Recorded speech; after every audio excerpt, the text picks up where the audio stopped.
তোমার ঘরে কি আছে বলো তো দেখি। ওই আনসারী সাহাবী বললেন, আল্লাহর হাবিব, আমার ঘরে একটা কম দামি একটা কম্বল আছে, আর কাঠের একটা পেয়ালা আছে। রাসূল সাল্লাল্লাহু আলাইহি সাল্লাম বললেন, এই দুইটা জিনিস আমার কাছে নিয়ে আসো। এই কম দামি কম্বল আর কম দামি যে কাঠের পেয়ালা রাসূলের দরবারে নিয়ে আসলেন।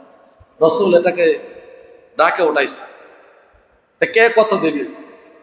আল্লাহ নবীর আরেক সাহাবী বললেন, ইয়া রাসূলুল্লাহ, আমি এটাকে 1 দিরহাম দেব।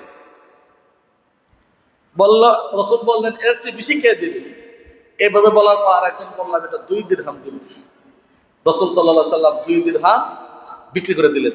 বিক্রি করে দিয়ে তার হাতে তুলে দিলেন, যাও, আজকের পর থেকে কখনো ভিক্ষাবৃত্তি যাবে না, ভিক্ষা করবে না। এটা দিয়ে তুমি কি করো, এই যে কোরালের মাথায় যে একটা যে লোহা দিয়ে বানায়, কোরাল বানায়, সে বানিয়ে নিয়ে আসো।